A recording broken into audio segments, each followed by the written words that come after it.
He walked slowly down the street, his shoulders hunched against the weight of judgmental stares that followed his every step. In 3 years of wandering the city's streets, Jim had grown painfully accustomed to people's harsh remarks and whispered comments. "Aren't you ashamed? Such a young man, homeless. Go find yourself some work." Though Jim never stooped to begging or panhandling, the signs of his life on the streets were unmistakably evident. Threadbare clothes hanging loosely on his frame, a week's worth of dark stubble covering his gaunt face, and a distant, lost look haunting his tired eyes.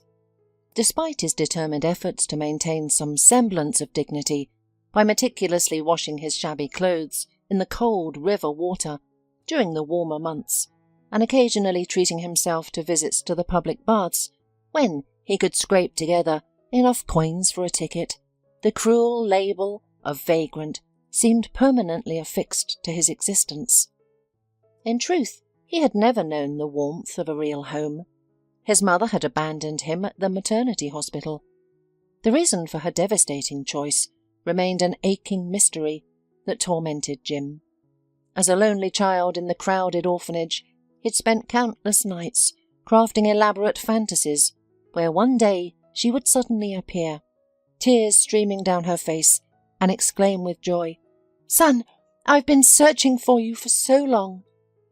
In his most cherished daydreams, he imagined he'd been stolen from her arms at birth, creating a noble explanation for her absence. But these were nothing more than the desperate dreams of an unwanted child. She never came through those gates, never offered an explanation, never whispered an apology. No one seemed to want him. While some of the other boys were fortunate enough to find new families, Jim remained perpetually overlooked. He was painfully unremarkable in every way. No striking blue eyes to catch attention, no angelic, wavy hair to charm potential parents, no endearing freckles to make him memorable. Just hair the colour of last year's straw, and eyes of an indeterminate greyish that reminded everyone of a dusty wall in need of fresh paint. His personality wasn't particularly sweet or engaging either, prickly as a defensive hedgehog, always hovering on the periphery, preferring to be alone. And finally finishing school, he desperately yearned to join the army. Military service represented more than just a duty. It was his chance to completely transform his life, prove his worth to society, and explore the vast expanse of his country. But even this modest dream crumbled to dust when the stern-faced doctor at the medical commission rejected his application. His flat feet and seemingly minor heart condition immediately disqualified him from service. When Jim desperately pleaded with the military commissar for just one chance to prove himself, the man responded with genuine bewilderment in his voice. "Most young men try everything possible to avoid service. Yet here you are, practically begging to join. That's truly admirable, but I'm sorry, old boy, my hands are tied. I'd be held personally responsible if anything happened. Go, live your life instead. Study, find good work, fall in love. There are countless other ways to serve our society." Study, they all said with casual dismissal, but even after 18 long years, Jim still couldn't envision a clear path forward for himself. He secretly harboured ambitious dreams of becoming a respected sailor, a dedicated police officer, or even soaring through the skies as a pilot. But could someone like him ever achieve any of these lofty goals?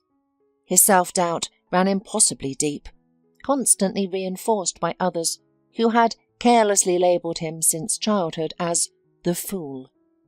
He could never find the strength to defend himself against these taunts because, as the gruff orphanage cleaner had repeatedly declared with disdain, he was hopelessly spineless. His one meaningful achievement in life was finally securing a modest one-room apartment from the state. He gradually settled into this tiny space, managed to find steady work as a construction labourer, and maintained that physically demanding job for several challenging years. life seemed to be slowly improving. He even found what he believed was love. At least, he convinced himself it was genuine love. Nancy, a seemingly kind-hearted girl, worked diligently at a local pawn shop. She moved into his life quickly, and they appeared to live together in perfect harmony.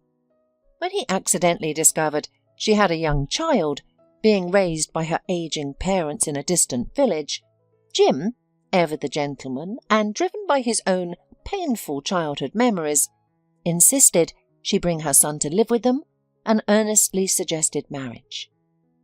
Having grown up in the cold emptiness of an orphanage, he intimately understood a child's desperate need for maternal care. It felt fundamentally wrong to keep them separated. Nancy readily agreed to the marriage proposal, but carefully pointed out that this cramped one-room apartment would be far too small for 3 people to live comfortably. She cleverly suggested selling Jim's apartment and using the substantial money as a down payment for a proper mortgage on a larger place. Completely unfamiliar with the complex legal intricacies of property ownership, Jim trustingly allowed her to handle all the confusing paperwork. This blind trust proved catastrophically misplaced. By naively signing documents without proper check, he had unwittingly made Nancy the sole legal owner of his only possession. She wasted no time in selling the apartment and coldly evicting him from what had once been his sanctuary. She didn't do the dirty work herself. Instead, 2 menacing thugs forcefully removed him from the premises, making it crystal clear that any resistance would result in an extended stay in the hospital or something far worse. Though Jim immediately rushed to the local police station, seeking justice, everything was frustratingly legal and binding. According to the papers he had foolishly signed, he had officially gifted his apartment to Nancy, and she could legally dispose of it however she wished. And yet, Jim gathered his courage to stand up for his rights. With determination in his steps, he marched into Nancy's workplace and started arguing. But his weak attempt at justice was cut short when security personnel forcibly removed him from the premises.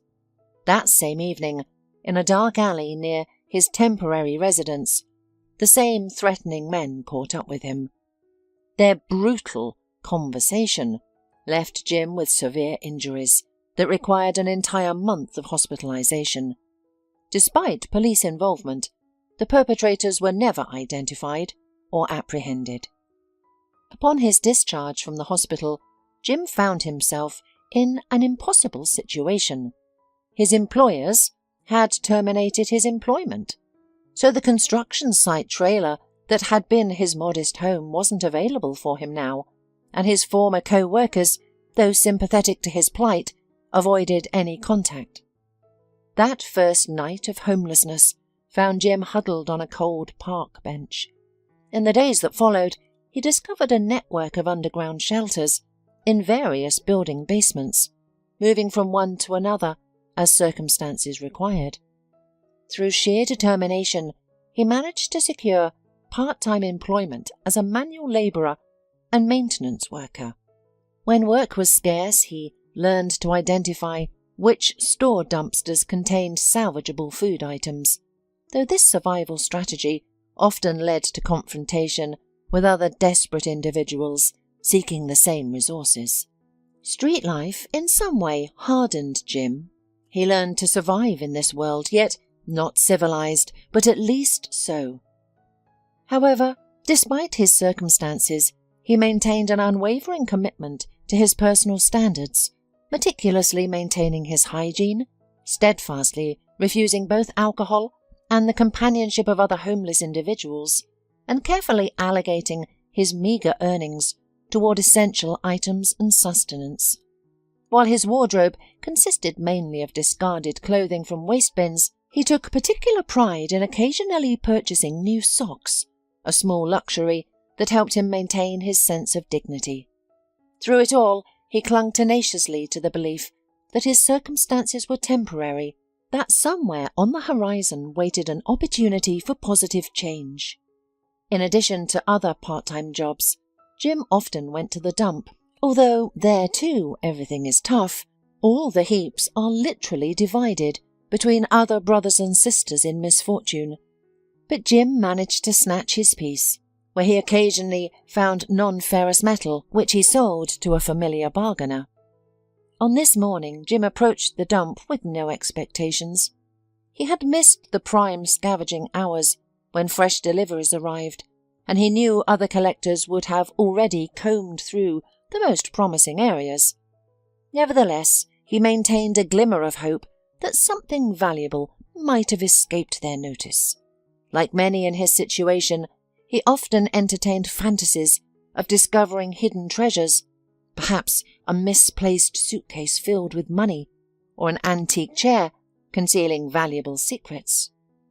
Though reality typically offered nothing more exciting than damaged furnishings, worn-out textiles, and occasional pieces of scrap metal. The junkyard appeared deserted when he arrived, exactly as he had anticipated.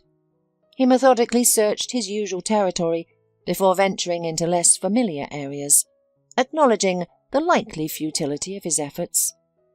Suddenly, his probe made contact with something unusual.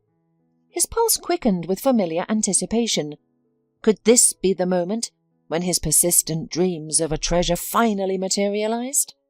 Carefully extracting the object, he found himself holding an elegant woman's handbag. With mounting anticipation, he began his inspection. While cash seemed unlikely, he allowed himself to hope for jewelry or other valuables. He was deeply disappointed when the purse was empty. No money, no accessories, not even scattered coins at the bottom. He nearly discarded it immediately. After all, what use was an expensive accessory in his circumstances? Yet something made him hesitate at the last moment, and he decided to keep it, if only because it seemed wrong to throw away something so well made. Jim crumpled it in his hands, and then his fingers fumbled for the hidden zipper inside. Opening it revealed a folded sheet of notebook paper. Jim expected to find mundane contents like a shopping list, cooking instructions, or perhaps a romantic message. Instead, his eyes fell upon these words. "Help! I'm being held at some summer house. From the window I can see railroad tracks. A train stops here at 8:30 every morning for 2 minutes. Jim stood frozen, his mouth agape at this extraordinary discovery. His first impulse was to simply dispose of the note and continue with his daily struggles. He certainly had enough challenges without involving himself in mysterious circumstances. However, a sobering realization struck him. He might be the only person who could offer assistance to someone in genuine peril. The handwriting in the note was smooth and neat. Jim concluded that it was probably written by a girl, especially since the bag was a woman's. Jim always had a keen sense of justice in his character, though he had never been able to defend himself. Yet, while he had failed to protect his own interests, perhaps he could succeed in rescuing another person from harm. For a brief moment, his mind wandered to practical considerations. Surely there would be some compensation for helping in such a situation. But he quickly dismissed these thoughts as unworthy. The true value for him lay not in any potential reward, but in the opportunity to assist another human being in dire circumstances. Jim moved decisively from the junkyard, clutching the note and bag. He headed straight for the police station, where a uniformed officer stopped him at the door. "Hey, where are you going?" the officer asked. "I have a statement," Jim replied, holding out the purse. "I found this at the dump." "So?" The officer wrinkled his nose in disgust. "There's a note inside saying someone is being held captive." The officer paused, then sighed with a smirk. "Are you drunk or something? What note? What nonsense is this?" "It's right here." Jim reached for the note, but the officer pushed him firmly away from the door. "Get out! There are no kidnapping reports in town. We'd know. What are you standing there for? Leave!" Found a bag, did you? I'll throw you in the drunk tank, and we'll see where you really got it. You stole it, didn't you?" "No," Jim stumbled backward. "I found it." "Then count yourself lucky," the officer said with a laugh. Jim knew he needed to leave. The two officers stood nearby, watching the exchange with interest. As he walked away, he overheard their conversation. "Miguel, what did that bum want?" one called out. "Who cares? I'm not letting him mess up my statistics. It's month's end and he shows up with this nonsense. Probably drunk with his buddies playing detective. Looks like delirium tremens." "No surprise there. They're all like that," their colleague added. Jim felt crushed by their disbelief. They'd driven him away like a stray dog. The worst part was his inability to help the captive woman, despite his desperate wish to do good. Then inspiration struck. He could handle this himself. He just needed to figure out how. Sitting on a park bench, Jim unfolded the note. Though it lacked an address, it mentioned the summer house as a landmark. The train, location was now key. The train stops at 8:30 in the morning. But which train? He had a lead. Now he needed to check a schedule. Jim racked his brain for solutions.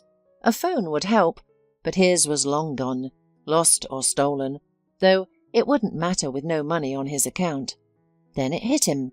The station's electronic train map would have everything. So the man headed to the station without delay. An hour later, he knew the name of the station where the train stopped for 2 minutes at 8:30. Unfortunately, there were no more trains today, so Jim asked the ticket cashier how he could get there another way. But the woman, who seemed disgusted by the homeless man's appearance, angrily hissed that she was not a reference bureau and that giving out such information was not part of her job description. A storm was raging in Jim's soul. He wanted to cry out, "People, help! A person is in trouble!" But he remained silent as people hurried about their business, some rushing to catch trains, others returning from trips with heavy suitcases. No one noticed the poor soul in his thin, worn jacket as he tried to figure out how to get to the station he needed. "How long are you going to stand there?" a voice suddenly said near his ear. Jim flinched and looked up. Before him stood a broad-shouldered man in a janitor's uniform. "Sorry, I'll be right out," Jim replied sheepishly, rising from the bench. "I'm just trying to figure out how to get to the village. If not by train, then at least by bus." When the janitor heard the name of the station, he smiled kindly. "Funny coincidence, my grandmother used to spend every summer in that village, growing tomatoes and cucumbers. My family sold the cottage later. There's a bus stop across the street. Your bus is number 45. Jim glanced uncertainly toward the station exit, then thanked the man and turned to leave. "Hey, do you have a bus fare?" the janitor called after him. Jim shook his head. That was the simple truth. "Here," the man said, pressing a few bills into his hand. "This should cover your fare and maybe a snack for the road." The shuttle bus arrived quickly. Throughout the journey, the other passengers eyed Jim's ragged appearance but remained silent. The driver paid him no mind. After all, the man had paid his fare. People got on and off along the way, while Jim stared out the window, lost in thought. What would he do when he arrived? He couldn't just stand in the village centre shouting, "Who's locked up here?" He'd have to inspect the cottages, risk being mistaken for a thief. They'd either call the police or take matters into their own hands. Though Jim increasingly felt helpless, he pressed on. Finally, Jim stepped off the bus at a shabby stop. Beyond lay the cottage village, modest summer houses interspersed with a few imposing mansions. A typical Dasher settlement. Fortunately for Jim, there were no residents. It was mid-October, and the last of the gardeners had harvested their crops and departed. Only stray cats and dogs remained, abandoned by their negligent owners. He knocked on doors and peered through windows, but no one answered. Walking down the street, Jim eventually sank onto a bench near one of the houses. He was exhausted, hungry, cold and directionless. Everything was pointless. He wouldn't find anyone here. Where would he sleep tonight? What would he eat? What a fool he'd been, giving in to this chivalrous impulse to rescue some phantom victim. There was no one here. Then he heard a car engine. Jim caught sight of the car, pulling away from the only luxurious cottage in the area. Could the victim be there? The railroad was visible from that side. It was worth investigating. Jim decided to examine the mansion's grounds. After the car disappeared around the corner, he approached the gate and pulled. Locked, of course. A security camera loomed on a nearby pole. Jim surveyed the neighbouring plot and realised he could access the yard undetected through it. The fence there was lower, just wooden boards with no visible cameras. Jim smirked. These rich folks think thieves only use the front door. But he wasn't a thief. He was on a noble mission. Gathering his courage, he scaled the fence and surveyed the yard. The yard was empty. He jerked open the front door. Locked. "Hello?" he shouted into the keyhole, pressing his ear against it. Silence. Then Jim went to the outbuildings. "Is anyone alive?" he called out several times. Only pressing silence answered. Then came a noise from an old barn that stood out among the newer buildings. A faint knock sounded from inside the door. "Help!" came a woman's voice, quiet but tearful, as if drawing its last breath. Jim rushed to the doors. They were sturdy, secured with a huge padlock. "Hey, can you hear me?" Jim shouted. "How did you get in there?" "He locked me in. Help!" the female voice called back. "Did you write the note?" "Yes, help!" The woman's voice suggested she was close to fainting. There was no time to waste. Jim scanned the area for something to break the lock, but found only well-manicured lawn grass everywhere. He circled the barn and spotted a small window under the roof, barely large enough for a cat. Then his eyes fell on a small crowbar leaning against the neighbouring house's wall, alongside a shovel and rake, clearly forgotten by careless owners. What luck! In moments, Jim had retrieved the crowbar and returned to the barn door. "Are you all right in there?" he called out. "Bad! Help!" came the barely audible response. Jim attacked the lock with the crowbar. Though unusually strong, the lock finally gave way, and he swung the barn door open. A short, frail girl collapsed into his arms. "Thank you," she whispered through blood-cracked lips before losing consciousness. Jim carried her back the way he had come. As he reached the road, he saw a police car approaching, lights flashing. It turned out not all the village residents had left. An elderly woman had spotted what she thought was a homeless man prowling around, peering through windows and doors. Frightened he might be a thief or worse, she had called the police. The officers, seeing Jim with the unconscious girl, ordered him to surrender, or they would draw their weapons. "I haven't done anything bad," he mumbled. "I only wanted to help her." "Save it for the station," the officers replied, roughly handcuffing him and putting him in their car. They waited for an ambulance to take the girl to the hospital before driving to the station. At the station, Jim explained why he had come to the Dasher settlement. "You're spinning fairy tales," the investigator scoffed. "To hear you tell it, you're Poirot or Margret himself.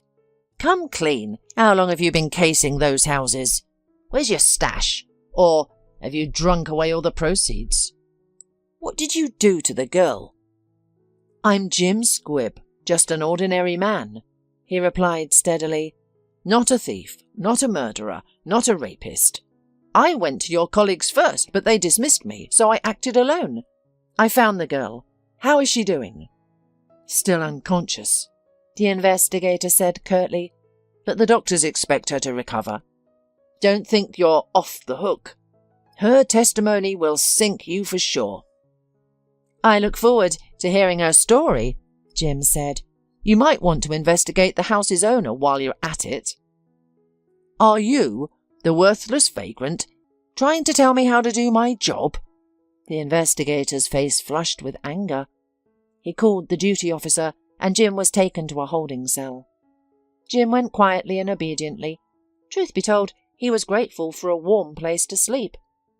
When they brought him dinner, cold porridge and a piece of bread, even that seemed a blessing to the unfortunate man. In the morning he was awakened by the clanking of keys. The door to the cell opened, and yesterday's interrogator peeped in. "What, you asleep, vagabond?" The detective grinned. "Get up, you're on your way out." "And where am I going now?" Jim resigned himself to his fate. "You're going home," the investigator smiled. "I'll draw up the paperwork now. The girl told me everything, it's not your fault." In his office, the investigator briefly informed him that Jim was no longer suspected of anything. "And did they find the one who held her?" Jim inquired. "Found?" the investigator replied dryly. "And you're still a witness. We wrote everything down from your words. If we need anything, we'll find you." Jim understood the reason for this uncertainty. There was negligence for law enforcement. He had reported the kidnapping immediately, but they hadn't believed him. However, Jim didn't want to prove anything. They hadn't arrested him. The girl was saved, and that was enough. Walking out of the police station, Jim breathed in the crisp fall air. It was over. He had done it. Saved someone. Sure, they hadn't believed him at first, and no one had even said thank you. It stung a bit, but it wasn't terrible. The main thing was that the girl was safe, and Jim now knew something about himself. He wasn't a coward. Though he had nowhere in particular to go, he slowly moved away from the police station. An expensive car stopped nearby, and a middle-aged man got out, walking quickly toward the door. For some reason he stared at the vagrant. Jim paid little attention, but after a couple of minutes he heard a shout. "Jim! Jim Squibb! Stop, please!" Hearing his name, he froze and slowly turned around. On the threshold stood the investigator and the same man. The latter headed toward him. "Jim, it's you!" he exclaimed cheerfully. "I'm here on behalf of Leslie. I want to thank you." "Leslie? Thank me?" Jim muttered confusedly. "Yes, I'm the father of the girl you saved yesterday. If it hadn't been for you, it's frightening to imagine what might have happened. Let's go to the car." The man gestured towards his vehicle. "There's no need to," Jim mumbled. "Are you hungry?" The man looked at him thoughtfully. Jim lowered his eyes. The only porridge and bread from last evening was all he had had in 24 hours. He was hungry, but he wasn't used to begging. Even homeless, he had always earned his own food. Reading all these thoughts on Jim's face, the man resolutely took him by the arm and led him firmly toward the car. Jim obeyed. "We're going to a good place. They have great food there," the man said, starting the engine. "My name is Mr. Faustino, by the way." Jim. "I know," Mr. Faustino laughed. "The investigator told me. Oh, Jim, I'm so glad I caught you. You're a real hero. Thank you." "I didn't do anything special," Jim replied modestly. "The main thing is that your daughter is safe." "Well, not quite safe. She'll have to stay in the hospital for a while because of that jerk. She's dehydrated and has pneumonia, but the doctors say it's not critical. You got there just in time. Just one more day, and that would have been it," Mr. Faustino said, driving confidently. Jim was silent, only nodding in response. He wanted to ask questions. Why the girl was in the barn? Who had kept her there? But he was too shy. Mr. Faustino would tell him later. At the entrance of an expensive restaurant, Jim hesitated and tried to refuse, but the man again took him firmly by the sleeve.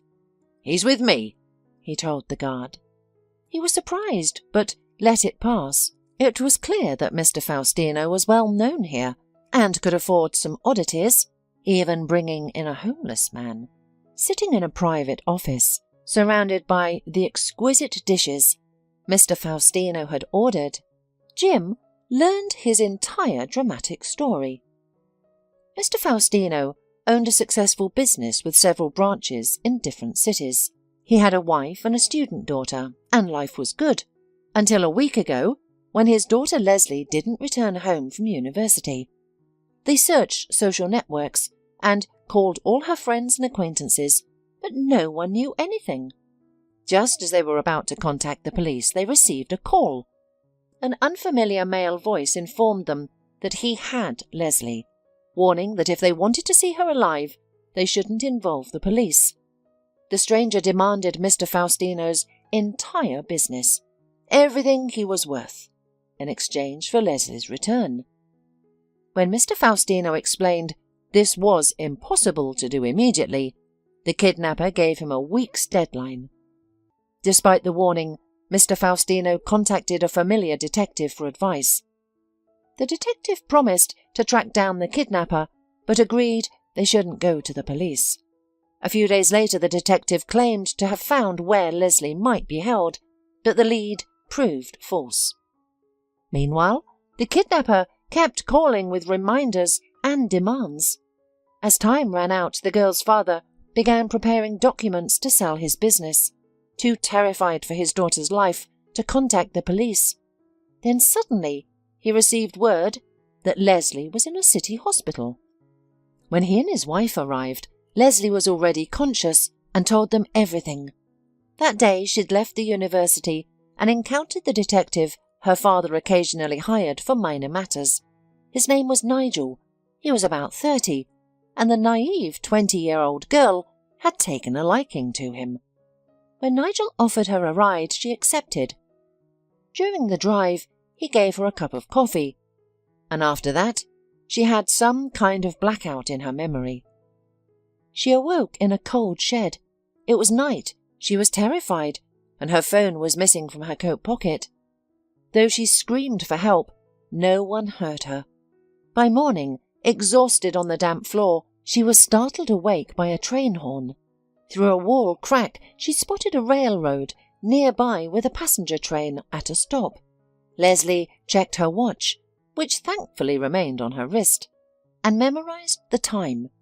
Using some empty crates, she managed to peer through a high window, discovering she was being held in a farm building within what appeared to be a Dasher settlement.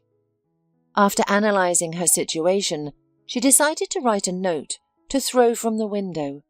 Finding a notebook and pen in her purse, she described her surroundings in case the wind carried her message far away. Just as she finished writing, she heard footsteps.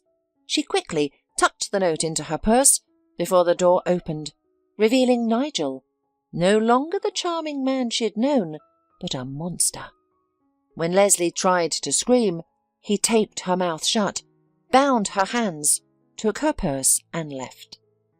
She didn't see him again for days, though she heard him visit the Dasher occasionally and approach her door, likely watching through a crack. He never entered or spoke to her. It seemed he was simply waiting for her to perish. After several days, she managed to free her hands and remove the tape, but her voice was gone, and she lacked the strength to make noise. Having had neither food nor water all this time, she'd developed a fever. Just when she thought it was the end, she heard an unfamiliar man's voice.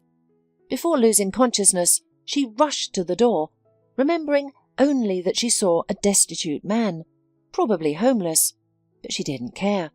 The main thing was that he was a man. Then, darkness. She woke up in the hospital.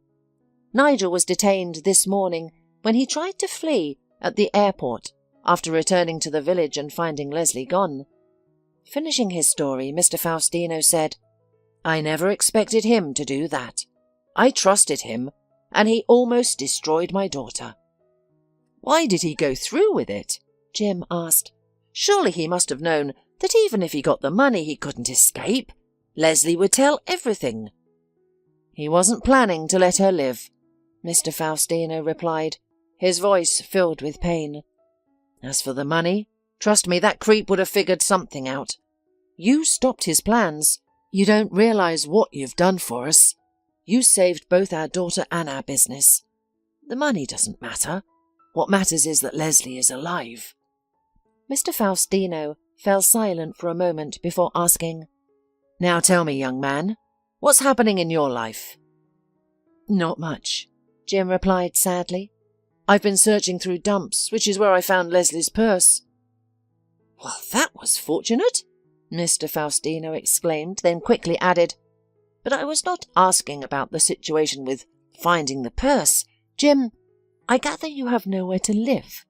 Why is that?" Jim briefly shared his sad story. Mr. Faustino listened carefully before offering his help, something Jim hadn't expected but gratefully accepted. Mr. Faustino started by renting an apartment for him, helped him buy clothes and arranged a job for him. Though it was only as a courier, it was just the beginning. Mr. Faustino also promised to help Jim enroll in college after summer. He could work and study.